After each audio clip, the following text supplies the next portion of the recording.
12 of the world's most renowned physicians stood around a tiny crib, and not one of them knew why the baby inside was fading. The monitors in the intensive care unit weren't just beeping, they were screaming a countdown that no amount of money could pause. In the center of the storm lay Oliver, the miracle baby, the family's last tether to hope. But while the adults shouted orders and checked charts, 8-year-old Josie sat perfectly still in the corner.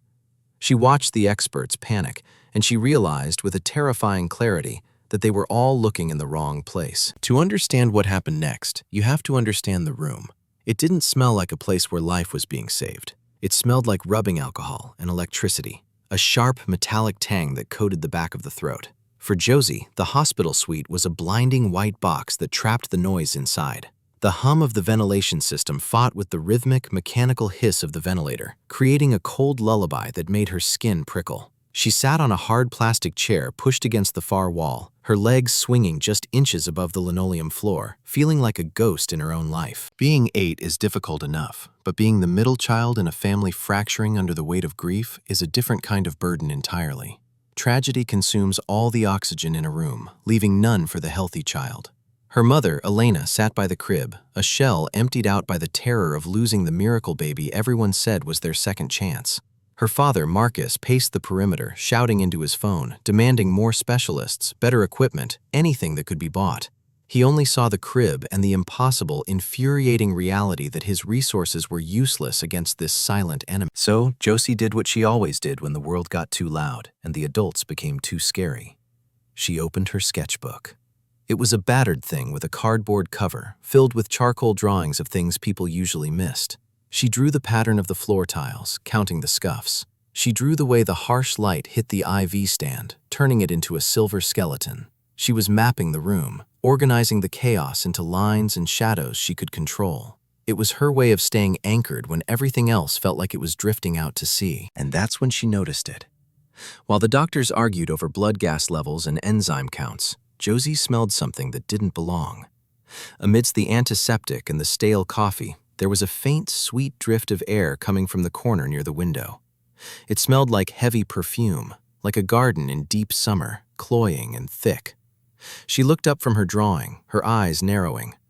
The smell was coming from a massive floral arrangement that had been delivered that morning, a towering display of exotic blooms that the nurses had pushed aside to make room for the crash cart. It was beautiful, but in this sterile box of a room, it felt aggressive. As the sun began to dip below the horizon, casting long orange shadows across the sterile equipment, the medical team grew larger. More white coats crowded into the small space, their voices overlapping in a crescendo of confusion and medical jargon. They were running out of time, and they were running out of answers. But Josie, unnoticed in her corner with her charcoal-stained fingers, was the only one who had actually started to see the room for what it was. She wasn't looking at the data, she was sensing the danger. They called them the Dream Team, a collection of 12 pediatric specialists flown in from the finest teaching hospitals in London, Zurich, and New York. To Josie, they looked less like saviors and more like a wall of white linen that separated her family from the truth. They moved with a synchronized efficiency that was supposed to be comforting, but felt predatory. One neurologist, a man with glasses so thick they magnified his confusion, was tapping a tablet with frantic energy. Another, a cardiologist whose hands were insured for millions, stood with his arms crossed, staring at the monitors as if he could intimidate the heart rate into stabilizing. They were the best minds in the world, armed with the most advanced technology humanity had ever created, and they were completely, utterly lost. Their methods were aggressive. They treated Oliver not as a 3-month-old boy with a favorite soft blanket, but as a biological riddle that needed to be solved by force. They drew blood until his tiny heels were bruised purple. They inserted catheters and adjusted ventilator settings with a clinical detachment that made Elena flinch every time they touched him. The air in the room grew heavy with words that meant nothing to an 8-year-old and everything to a terrified parent. Idiopathic, systemic failure, cascade event. The jargon became a shield, a way to hide the fact that they were throwing darts in the dark, hoping one would hit a target they couldn't even see. Josie watched her father try to bridge the gap. Marcus was cornering the lead specialist, demanding answers she didn't have. "Run the panel again," he snapped. "Fly in another machine, I don't care what it costs." But the doctor just shook her head. Money couldn't buy oxygen for cells that refused to accept it. The loud confidence of the morning had dissolved into a panicked silence, punctuated only by the relentless, rhythmic beeping that marked the time slipping away. From her plastic chair, Josie saw what the machines couldn't measure. She saw the way Oliver's skin had taken on a strange, mottled quality, like a map drawn in faint red ink. She saw the way his chest hitched, not just from the ventilator, but from a struggle that looked exhausted. And she felt a prickle of recognition. It wasn't the medical recognition. She didn't know about blood pH or white cell counts. It was a sensory memory, a specific image rising from the back of her mind like a bubble in deep water. She had seen that specific shade of red before. She had seen that exact kind of struggle for air. It wasn't in a hospital. It was outside, under the sun, in a place where the air was thick and sweet. The memory was fuzzy at the edges, but the center was sharp. A summer afternoon, a lesson about growing things, a warning about beauty that bites. Josie gripped her charcoal stick tighter, her knuckles turning white. The doctors were looking for a virus, a bacteria, a genetic flaw hidden in the double helix of his DNA.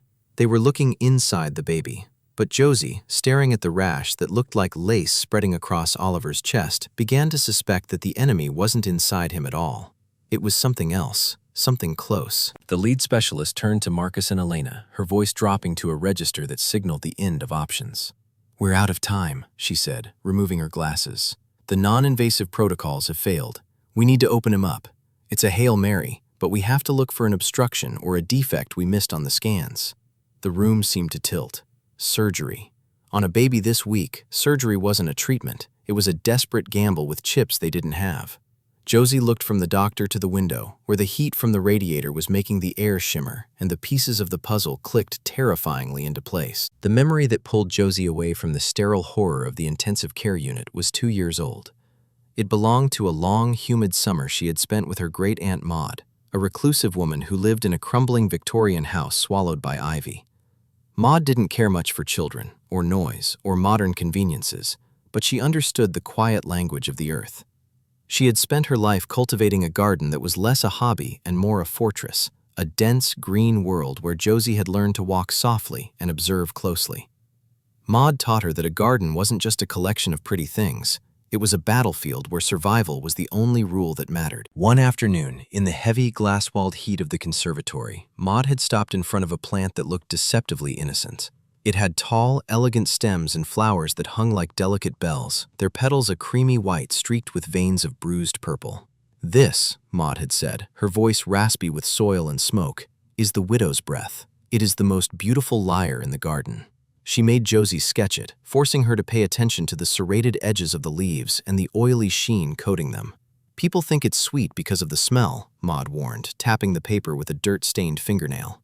"It smells like sugar and vanilla. But if you keep it in a closed room, if you breathe it in for too long, it slows the heart until it forgets to beat. It mimics a quiet, peaceful death. Never trust a flower just because it's beautiful, Josephine. The prettiest ones are often the ones that kill you." The memory slammed into the present with the force of a physical blow. Josie's eyes snapped from her sketchbook to the corner of the hospital room. There, sitting on the wide windowsill, bathed in the artificial glow of the streetlights outside, was a massive, ostentatious floral arrangement. It was a chaotic explosion of expensive blooms, lilies, hydrangeas, roses, wrapped in gold foil and tied with a silk ribbon. And right in the center, towering over the other flowers like a queen on a throne, were 3 stalks of the widow's breath. Their bell-shaped heads were bowed, dripping that invisible, sweet poison into the air that Oliver was struggling to breathe. Josie saw the card tucked into the foliage, the handwriting elegant and impersonal. "Wishing a speedy recovery for the little heir, from your partners at the firm." It was a status symbol, a generic gesture sent by men who signed checks but didn't know the family.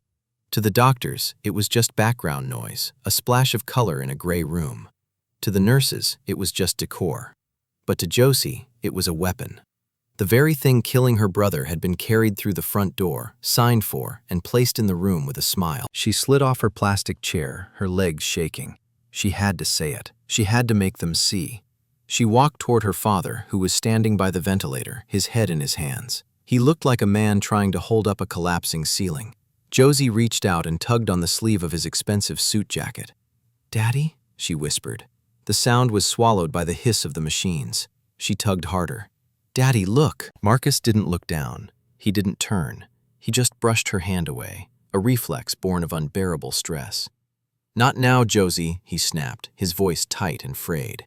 "I can't do this right now. Go back to your chair, please." Josie retreated until her legs hit the hard plastic of her chair. She sat down, pulling her knees to her chest. Maybe she was wrong. Maybe it was just a flower. She looked at the widow's breath, and then at the monitors. Suddenly, the rhythm of the room changed. The steady, hypnotic beep of the heart monitor fractured into a chaotic, rapid-fire warning that made the doctors freeze. The numbers on the screen flashed a terrifying red, signaling that time had finally run out. The sound of the alarm wasn't just a noise, it was a physical force that shattered the fragile peace of the room. The managed chaos of the last 3 days instantly evaporated, replaced by the raw, terrifying panic of immediate survival. Nurses didn't walk, they ran. The crash cart arrived with the screech of rubber on linoleum, a sound that felt like fingernails dragging down a chalkboard. To Josie, watching from her plastic chair, it looked like a choreographed dance of desperation. The white coats swarmed the crib, blocking Oliver from view, creating a wall of backs and elbows and urgent voices that completely swallowed the tiny boy they were trying to save. The lead specialist turned away from the huddle, her face stripped of all professional detachment. She looked at Marcus and Elena, and for the first time, she didn't look like a doctor. She looked like a person who was about to deliver the worst news of her life. "We have to move him," she said, her voice cutting through the din of the alarms. "His vitals are crashing. We can't wait for stability. We have to operate now, or we lose him." It was an admission of defeat masquerading as a plan. They were going to cut him open not because they knew what to fix, but because they had run out of other ways to look busy while he died. This was the moment the family broke. Elena didn't scream. She simply folded in on herself, sliding down the wall as if the bones in her legs had turned to water. The sound she made was a low, animal keening that didn't sound human. It was the sound of a mother watching her future be erased. Marcus, the man who could fix anything, stood paralyzed. He looked at his wife, then at the doctors, and his hands hung uselessly at his sides. The checkbook, the influence, the phone calls, none of it mattered against the physics of a failing heart. The last hope wasn't just a phrase anymore. It was a terrifying reality that was slipping through their fingers like sand. But Josie wasn't looking at her parents. She wasn't looking at the doctors. She was looking at the window. The hospital heating system had kicked into overdrive as the evening temperature dropped outside. The old radiator beneath the sill was clanking and hissing, pumping waves of dry, stifling heat into the room. Josie could see the air shimmering above the metal grate, and right there, sitting in the direct path of that rising heat, was the vase. The heat was cooking the oils in the leaves, vaporizing the toxins. Josie watched as a single petal on the widow's breath curled slightly in the warmth. The scent thickened into a suffocating blanket, clinging to the back of her throat. Oliver, with his tiny, compromised lungs, was breathing it in with every gasp the ventilator forced into him. The realization settled over Josie with the weight of a stone. It was a math problem with only one answer. If the doctors took Oliver to surgery, the trauma of the operation on his poisoned body would kill him. His heart was too weak to handle the anesthesia. But if they left him here, in this hot, sealed box with the flower that was slowly suffocating him, he would die anyway. There was no third option, not unless someone changed the variables. Josie looked at her hands. They were small. They were stained with charcoal. They were the hands of an 8-year-old girl who had been told to sit still, to be quiet, to not get in the way. All her life she had been taught that adults knew best, that doctors were smart, that fathers were strong, that little girls were supposed to be seen and not heard. Breaking that rule felt impossible. It felt like stepping off a cliff. But then she looked at the crib. She saw a gap in the wall of white coats, just a sliver of space where she could see Oliver's hand. It was pale and limp, twitching slightly with the rhythm of the machines. The fear of the adults, of their anger, their shouting, their dismissal, was a giant looming shadow. But the fear of the silence that would come after Oliver died was worse. It was a cold, permanent thing that would swallow her family whole. She looked at her father, but he was lost in his own nightmare. She looked at her mother, but Elena was already grieving. There was no one else. The room was full of geniuses, and not one of them was looking at the window. Then, the sound of a brake disengaging snapped through the air. The doctors were unlocking the wheels of the crib. "Let's move!" someone shouted. "Go, go, go!" They were starting to push the bed toward the double doors, toward the elevator, toward the operating room, where they would finish what the flower had started. Josie's heart hammered against her ribs like a trapped bird. She stood up. Her legs felt heavy, clumsy. She took one step away from the wall, then another. The time for being the quiet girl was over. If she wanted her brother to live, she had to do the one thing she had never done before. She had to be the problem. Josie moved. It wasn't the tentative, shuffling step of a child who was afraid of being scolded. It was a movement born of absolute, terrifying necessity. The kind of motion that bypasses the brain's permission and comes directly from the gut. She didn't run toward her parents, and she didn't run toward the crib that the doctors were already wheeling toward the double doors. She ran straight for the windowsill. To the adults in the room, it must have looked like a sudden, inexplicable fit of madness. One moment, the quiet girl was invisible in her plastic chair. The next, she was a blur of motion cutting across the sterile floor, intercepting the path of the medical team not to stop them, but to destroy the room they were leaving. She reached the windowsill before anyone could process what was happening. The vase was massive, a heavy vessel of lead crystal that likely cost more than the car her mother drove. It was slick with condensation and radiating that cloying, suffocating heat from the radiator below. Josie didn't hesitate. She didn't try to move it gently. She didn't try to carry it to the trash. She knew she wasn't strong enough to carry it out of the room, and she knew that as long as it was whole, the poison was still concentrated, still killing. She wrapped her small arms around the cold, wet glass, gritted her teeth against the weight, and heaved. She didn't just drop it. She hurled it with every ounce of strength her 8-year-old body possessed. She threw it away from the window, smashing it violently against the hard white wall next to the radiator. The sound was absolute. It wasn't just a crash. It was an explosion of sound that physically hurt the ears, a sharp, shattering thunderclap that instantly silenced the rhythmic beeping of the monitors and the shouting of the doctors. The heavy crystal disintegrated. Shards of glass sprayed across the linoleum like diamond shrapnel. The water splashed out in a murky tidal wave, soaking the hem of the lead specialist's pristine lab coat. The flowers, the lilies, the roses, and the deadly widow's breath were decapitated, their stems snapped, their beautiful, toxic heads rolling amidst the debris like fallen soldiers in a war no one else knew they were fighting. The room froze. For 1 second, there was total, bewildered silence. The doctors stopped pushing the crib. The nurses gasped, hands flying to their mouths. Marcus and Elena stared at their daughter, their faces slack with shock. They didn't see a rescue. They saw a breakdown.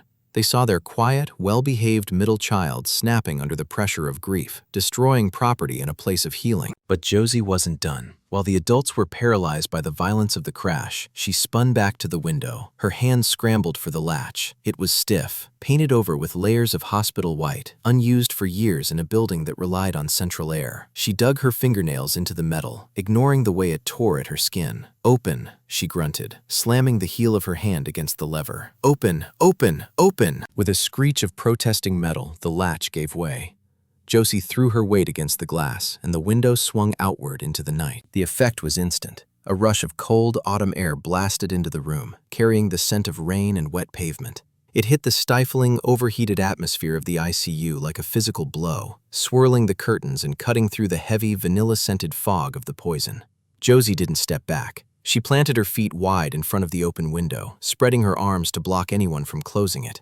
She looked wild. Her hair was whipping around her face in the wind, her chest was heaving, and her eyes were fierce with a protective fury that belonged to a mother wolf, not a little girl. "Don't close it!" she screamed, her voice raw and cracking, echoing off the sterile walls. "Let the air in! You have to let the air in!" The paralysis broke. The room erupted into chaos. "Security!" one of the doctors shouted, backing away from the glass on the floor. "Get her away from the window! She's going to fall!" 2 security guards who had been stationed in the hallway burst through the doors, their heavy boots crunching on the broken crystal. But it was Marcus who reached her first. He moved with a desperate, angry speed, his face twisted in a mask of horror. He didn't understand. He couldn't understand. He thought his daughter was having a psychotic break in the middle of his son's death. He thought he was losing both children in the same night. He grabbed Josie by the shoulders, his grip hard enough to bruise. "Josie, stop it!" he yelled, trying to drag her away from the open ledge, away from the cold air she was fighting to keep. "What are you doing? Have you lost your mind? Look at what you've done!" Josie fought him. She kicked and twisted, hooking her legs around the radiator pipe, anchoring herself to the source of the fresh air. She wasn't crying. She was screaming the truth into a room that refused to hear it. "It's the flowers, Daddy! It's the flowers! They're poisoning him! Don't close the window!" "Enough!" Marcus roared, overpowering her, ripping her small hands away from the pipe. He lifted her off her feet, pulling her back into the center of the room, away from the salvation of the wind. "Someone close that window before he freezes. We need to move him now." A nurse rushed forward to slam the glass shut. Josie watched in despair as the nurse reached for the handle, preparing to seal the room back up, to trap them all back inside the invisible gas chamber. She went limp in her father's arms, the fight draining out of her as the realization of failure hit. She had tried. She had screamed. She had broken the world to save him, and it hadn't been enough. But just as the nurse's hand touched the window latch, a sound cut through the shouting. It was a sound they had been waiting 3 days to hear, but it was different now. Beep, beep, beep. The frantic, chaotic alarm of the heart monitor had stopped. It wasn't flatlining. It had slowed. It had steadied. The rhythm was no longer the erratic drumbeat of a dying heart. It was the strong, regular pulse of a child who had just taken his first real breath of air. The nurse's hand hovered inches from the window latch, her fingers trembling against the cold metal. She didn't close it. She couldn't.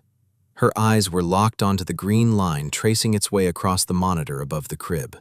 It wasn't the jagged, frantic spike of a heart in distress anymore, and it wasn't the flat, hopeless line they had all feared. It was a wave. A steady, rhythmic, impossible wave that rose and fell with a cadence that defied the logic of the last 3 days. "Dr. Evans," she whispered, her voice barely audible over the rush of the wind. "Look at the rate. Look at the saturation." The lead specialist, Dr. Evans, froze. Her hands were still gripping the metal rail of the crib, ready to push it toward the operating room, but her feet had stopped moving.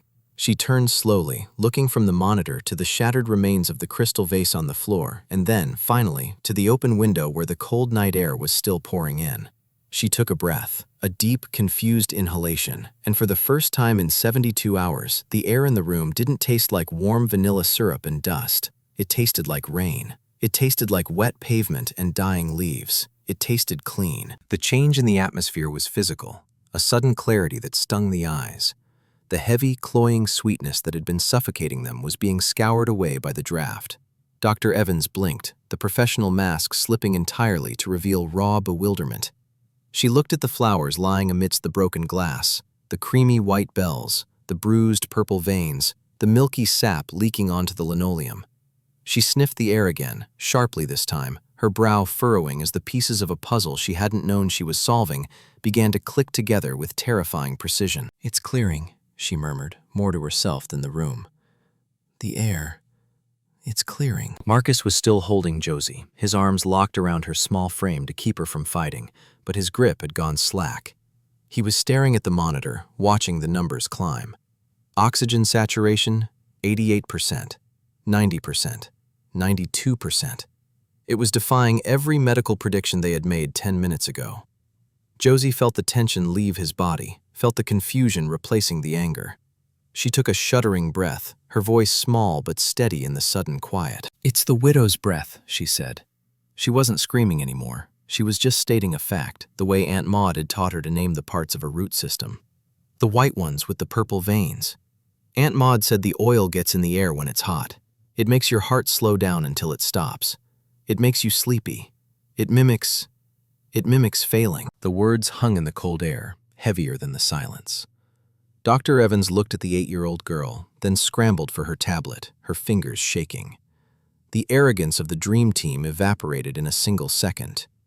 3 other doctors pulled out their phones, their thumbs flying across screens, searching for a botanical name they hadn't thought about since their first year of medical school. "Digitalis lanata variant," one of the cardiologists shouted, reading from a database, his face draining of color.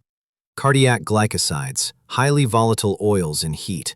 Symptoms include bradycardia, respiratory depression, and, God help us, a rash resembling systemic sepsis." The room exploded into a different kind of chaos. It wasn't the panic of failure. It was the frantic energy of discovery. "Get a toxicity panel," Dr. Evans barked, pointing at a nurse. "Specifically for digoxin and cardiac glycosides. And don't close that window. Get fans in here. We need to clear every molecule of this air out immediately." Josie watched from the circle of her father's arms as the narrative of the room flipped. The doctors weren't looking at Oliver like a lost cause anymore. They were looking at him like a patient with a cure. And Oliver was responding. It was subtle at first, then undeniable. As the cold wind circulated, stripping the invisible poison from the room, the terrifying gray pallor that had haunted his skin began to recede. A faint pink flush returned to his cheeks. His chest, which had been hitching with every mechanical breath, began to rise and fall with a smoother, deeper rhythm. The toxin was leaving his system, carried out on the very draft that Josie had fought to create. Marcus looked down at his daughter. He looked at the charcoal smudges on her hands, at the wild tangle of her hair, at the fierce, trembling set of her jaw. He realized with a nausea that had nothing to do with the smell that he had almost stopped her. He had almost closed the window. He had almost dragged her away and sealed his son's fate because he thought he knew better. He fell to his knees, bringing himself to her eye level, his hands trembling as he touched her face. He wasn't the powerful executive anymore. He was just a man who had been blind. "You knew," he whispered, his voice cracking. "Josie, you knew." "I tried to tell you," she said, her voice wobbling. "I tried to say it." The toxicology nurse ran back into the room, a printout in her hand, her face pale. "Confirmed," she yelled over the wind. "High levels of airborne glycosides in the room environment. It matches the profile perfectly." It was over. The surgery was canceled. The mystery was solved.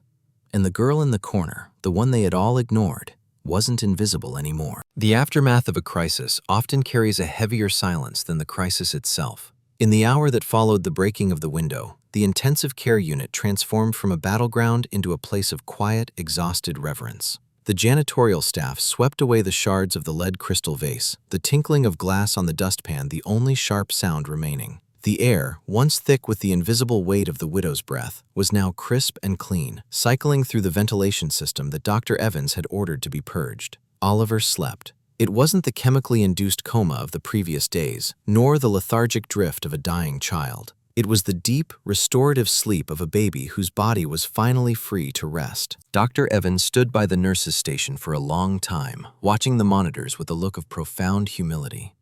She was a woman who had published papers in the most prestigious medical journals in the world. She had lectured in auditoriums filled with people desperate to hear her theories. Yet, she walked across the room now not as an authority, but as a student.